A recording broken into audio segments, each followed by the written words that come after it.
ఎంజీరావు గారు, అమెరికా అధ్యక్షుడు Donald Trump I love Pakistan అంటూ ఉన్నారు. అంతేకాకుండా వైట్ హౌస్లో పాక్ ఆర్మీ చీఫ్ అసిమ్ మునీర్కి లంచ్ కూడా ఇచ్చారు. అసిఫ్ మునీర్ అంటే పెహల్గామ్ దాడికి సూత్రధారి. సో ఎందుకు పాకిస్తాన్కి ట్రంప్ అంత ఇంపార్టెన్స్ ఇస్తూ ఉన్నారు? పాకిస్తాన్ అండ్ అమెరికా ఈ రెండు ఒకటైతే మరి భారత్కి ప్రమాదమే కదా. అవునండి, ఇక్కడ ఒక విషయాన్ని సుస్పష్టంగా జాగ్రత్తగా చూడాలి. ఇక్కడ నేను ఫస్టే విషయం చెప్తున్నానండి. ఈ అసిమ్ మునీర్ని ట్రంప్ మీట్ అవ్వడం వెనకాల ఉన్న దౌత్యం ఏంటంటే భారత్కి మేలు చేస్తుంది. ఇంతవరకు మీరు ఎక్కడా వినుండరు. ఈ 2 రోజులు అసిమ్ మునీర్ జూన్ 18న అసిమ్ మునీర్ వైట్ హౌస్ వెళ్ళి డొనాల్డ్ ట్రంప్ని అక్కడ భేటీ అయ్యి లంచ్ తిని విందు తీసుకోవడం వెనకాల జరిగే దౌత్యం భారత్ ట్రాప్లోకి ట్రంప్ వస్తున్నాడా అంటే మోడీ ట్రాప్లోకి ట్రంప్ వస్తున్నాడా, చాలా జాగ్రత్తగా వినండి. ఒక అద్భుతం జరుగుతుంది, ఒక అద్భుతం ఆవిష్కృతం అవుతుంది మీకు అక్కడ. అదేంటి, అసిమ్ మునీర్ మన భారతదేశ శత్రు అసిమ్ మునీర్ని ట్రంప్ మీట్ అవుతే భారత్కి మేలు అంటారేంటి ఎంజీరావు గారు అనుకుంటారు. జాగ్రత్తగా వినండి. ఇక్కడ జరిగేది ఏంటంటే ఈ పాకిస్తాన్ వెనకాల పాకిస్తాన్లో ఉన్న ఆయుధాలు 80% ఆయుధాలు చైనావి. ఈ సీపెక్కని నిర్మిస్తుంది. ఏది జిన్జియాంగ్ ప్రావిన్స్ నుంచి గ్వడార్ పోర్టు వరకు సుమారు 1500 కిలోమీటర్ల పాటు నిర్మిస్తుంది ఇది చైనా. మన పీఓకేలోకి చైనా ఎంటర్ అయింది. ఈరోజు టోటల్ పాకిస్తాన్ చైనా కంట్రోల్లో ఉంది. చైనా ఏం చెప్తే పాకిస్తాన్ అది చేస్తుంది. చైనా అంటే ఒక రకంగా పాకిస్తాన్ చైనా పాకిస్తాన్ మన టెరిటరీని కూడా దానికి గిఫ్ట్ ఇస్తుందా పీఓకేన్ అన్నట్టు ఉంది. చైనా చేతిలోకి వెళ్ళిపోయింది. చైనా ఆయుధాలు అక్కడ ఉన్నాయి. ఈరోజు ఈ ట్రంప్ ఏంటంటే మోడీ నిన్న తిరస్కరించారు. మున్నీర్ అక్కడ ఉండగానే ట్రంప్ భారత ప్రధాని అక్కడికి ఇన్వైట్ చేయడం వల్ల అసలు మోడీ గారికి చాలా చికాకు వచ్చింది, రిజెక్ట్ చేశారు. కానీ మోడీ ఒక అద్భుతమైన చిరునవ్వు నవ్వుకుని ఉంటారు, నా ట్రాప్లో నువ్వు ఉన్నారో చేయరా అని. ఎందుకంటే ఈరోజు పాకిస్తాన్ యొక్క ఈ ఫీల్డ్ మార్షల్ ఆర్మీ చీఫ్ని వైట్ హౌస్కి పిలిచి ట్రంప్ ఏం చేస్తున్నాడో, ఆయన లక్ష్యాలు ఏంటంటే ఒకసారి చూడండి. అవన్నీ భారత్కు అనుకూలమైన లక్ష్యాలు. అవేంటి, పాకిస్తాన్ని ఈ చైనాకి దూరం చేయడం. అది మనకి చాలా మంచిది. అది ఒక్కటి వినాలి. ఎందుకంటే చైనా కంటే అమెరికా బెటర్ మనకి. అది ఒకటి వినాలి. చైనాకి దూరం చేస్తే పాకిస్తాన్ని అది భారత్కి మేలే. ఎందుకంటే సీపెక్ దాని పెట్టుబడులన్నీ ఆపదలో పడతాయి, దాని అణ్వస్త్రాలు ఈ ఆయుధాలన్నీ ఆపదలో పడతాయి. అది ఒకటి. రెండో లక్ష్యం ఏంటంటే ట్రంప్ లక్ష్యం, ఇప్పుడు ప్రస్తుతం జరుగుతున్న ఇరాన్ ఇజ్రాయెల్ యుద్ధంలో ఇరాన్ బార్డర్ని షేర్ చేసుకుంటుంది, అది 1000 కిలోమీటర్లు. ఇరాన్కి పాకిస్తాన్ సహకారం లేకుండా చేయడానికి అసిమ్ మునీర్ని మీట్ అవుతున్నారు. అది రెండో విషయం. తర్వాత ప్రస్తుతం పాకిస్తాన్లో ఉన్న ప్రజాప్రభుత్వం షహబాజ్ ఆధ్వర్యంలో ఉన్న సంకీర్ణ ప్రభుత్వం చైనాకి ఎక్కువ ఫేవర్ ఉంది. కాబట్టి ఈ అసిమ్ మునీర్ని ఎక్కువగా పెంచి, ఎందుకంటే ఒక దేశాధ్యక్షుడిని మీట్ అవ్వాలైనా, ఒక ఆర్మీ జనరల్ని ఎప్పుడు మీట్ అవ్వాలి వైట్ హౌస్ చరిత్రలో. అంతకుముందు ముషరాఫ్ మీట్ అవుతే, బుష్ మీట్ అవుతే అప్పుడు ముషరాఫ్ అప్పటికే ఆర్మీ హెడ్ అయిపోయాడు, పాకిస్తాన్ హెడ్ అయిపోయాడు.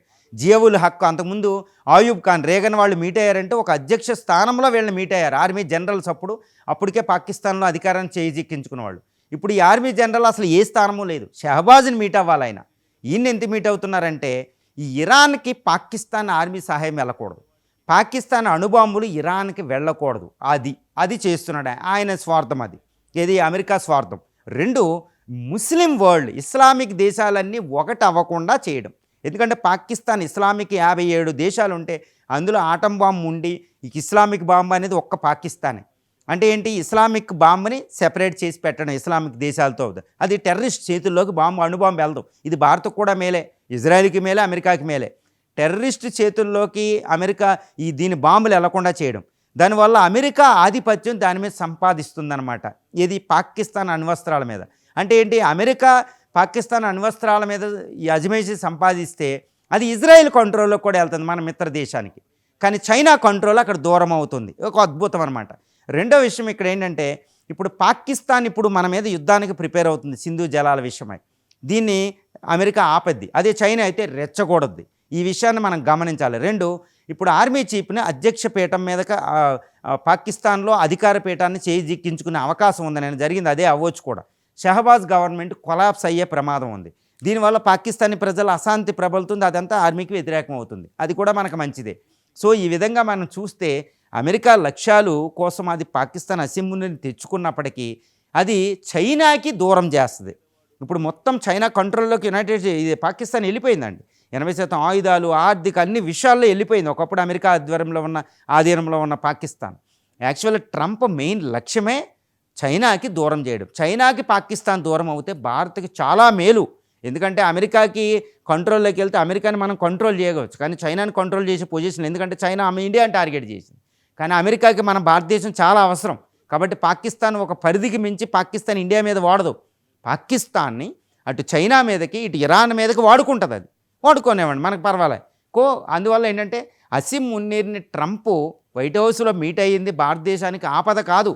కాకపోతే ఇక్కడ మోడీ మరి ఎందుకు కోప్పడ్డారు నిన్న, నీ వైట్ హౌస్ రమ్మంటే నేను రాను, నాకు వేరే షెడ్యూల్ ఉందని చెప్పారు. మోడీ బయటపడిపోయారు. నువ్వు రా నా క్వాడ్ మీటింగ్ అని. అక్కడే ఒక దౌత్యం చూడండి. భారత ప్రధాని నేను నీ దగ్గరికి రాను వైట్ హౌస్ కానీ ఇప్పుడు ఇదే సంవత్సరంలో జరుగుతున్న క్వాడ్ మీటింగ్కి ట్రంప్ గారు మీరు ఇండియా రండి అటెండ్ అవ్వడానికంటే నేను వస్తాను అన్నారు. అక్కడ చూడండి చెక్ అండ్ బ్యాలెన్స్ ఎలా ఉంటుందో మోడీ దౌత్యంలో. ఎందుకు క్వాడ్ మీటింగ్లో అక్కడ ఆస్ట్రేలియా, జపాను, ఇండియా, అమెరికా ఉన్న క్వాడ్ గ్రూప్ ఎగినెస్ట్ చైనాకి. ఆ మీటింగ్ ఇప్పుడు ట్రంప్ ఇండియా రావాలి. అక్కడ పాకిస్తాన్ అంటే చాలా సింపుల్ దేశం అనమాట. అంటే అప్పుడు ప్రస్తుత అవసరాలకు అసిమ్ మునీర్ని వాడుకుంటున్నారు, కానీ ఈ పాకిస్తాన్ని భారత్కి వ్యతిరేకంగా వాడుకోవడంలే, చైనాకి వ్యతిరేకంగా వాడుకుంటున్నారు. అంటే ఏంటి, భారత్కి మేలే. ఇప్పుడు అలా అని ఇండియా నువ్వు మేలే చేస్తున్నావు, నువ్వు చెయ్యి అనదు. కానీ మన ట్రాప్లో చైనా మనకు అనుకూలంగా అమెరికా అక్కడ చర్యలు తీసుకుంటుంది. ఎందుకంటే ట్రంప్ ఏ రోజు అన్ప్రెడిక్టబుల్ ఎలా ఉంటాడో తెలియదు. కాబట్టి ఆ ట్రంప్ ఇప్పుడు ప్రస్తుతం చేసేది భారత్కి మేలే. అంటే భారత్ యొక్క ట్రాప్లో అమెరికా అధ్యక్షుడు పనిచేస్తున్నాడు. ఈరోజు అసిమ్ మునీర్ అతిగా చేయడానికి ఉండదు. ఎందుకంటే అమెరికా అంటే కాస్త చైనా కంటే అంతర్జాతీయ చట్టాలకు కొంచెం లోబడి ఉంటుంది. కాబట్టి అసిమ్ మునీర్ని అదుపులో చేయగలిగింది. రిమోట్ ఇజ్రాయెల్ అమెరికా చేతిలోకి వెళ్తుంటే ఇజ్రాయెల్ అక్కడ ఉంది కాబట్టి మనకు మంచిదే. ఇలా స్లోగా అసిమ్ మునీర్ని వేసి దాని అణ్వాయుధాల రహస్యాలన్నీ తెలుసుకుని ఇజ్రాయెల్ రంగంలో దిగి ఇరాన్ తర్వాత దాన్ని పడిపట్టే అవకాశం కూడా ఉంది. ఎందుకైనా మంచిది. ఇది ఎప్పటికైనా ఇప్పుడు అసిమ్ మునీర్ని ట్రంప్ వైట్ హౌస్లో మీట్ అవ్వడం అనేది భారత్కి మేలే, తప్పు కాదు. మన ట్రాప్లో ట్రంప్ పనిచేస్తున్నాడు. ఇది మీ ఒక అద్భుతం జరుగుతుంది, జరగనివ్వండి అంతే.